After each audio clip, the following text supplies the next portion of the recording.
In question 18, we're told that the rate of reaction between marble and acid is greatly increased by crushing the marble into powdered form.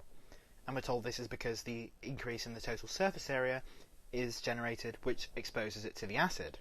So, increased surface area increases the rate of reaction. We're then told that we can model the marble chips as a 1 by 1 centimetre cube. And we can say that the powdered form can be represented by 0.1 millimetre cubes as compared to the 1 centimetre cubes that they came from. So this is the powdered form and this is the chip form. We're then asked to work out how much surface area will then be exposed by crushing the chip into this powdered form, which we can model as smaller cubes. So how much surface area will be exposed? So obviously we'll need to work out the surface area of each of these cubes and compare them, but we also need to know how many of these smaller cubes is generated by breaking up the larger cubes, and we can do that by considering the relative volumes. So, how many smaller powder cubes are there in a marble chip?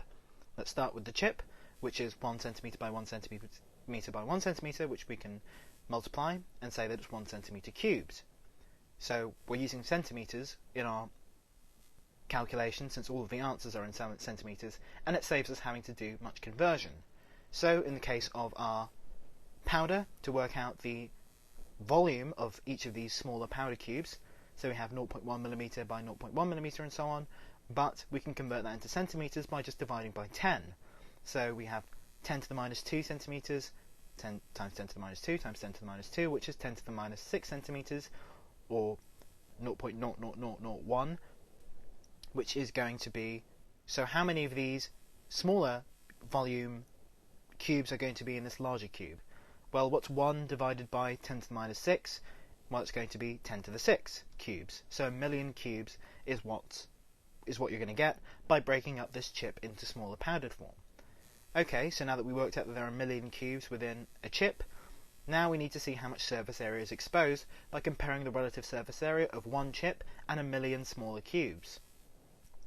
So, moving on to surface area, in the case of the powder, we'll start with the powder, it's going to be 6, because there are 6 faces of a cube, and we multiply the surface area of one face, which is 0.01 centimetre by 0.01, and that gives us 6 times 10 to the minus 4 centimetres. So 6 times 10 to the minus 4 multiplied by our total number of cubes, which is a million, 10 to the 6. 6 times 10 to the 4 minus 4 times 10 to the 6 is 6 times 10 to the 2, or 600 centimetres squared. We've stayed in centimetres squared the entire time. So we've worked out that there is a 600 centimetre squared volume of all of these chips, of these powders rather. Moving on to the chips, it's going to be 6 times 1 by 1 centimetre faces, which is going to be 6 centimetres cubed. So we have 600 and 6 centimetres cubed, so we subtract the two to see how much is exposed, i.e. how much wasn't there before but now is 600 minus 6, which is 594 centimetres cubed, and that gives us our answer to the question, which is option C.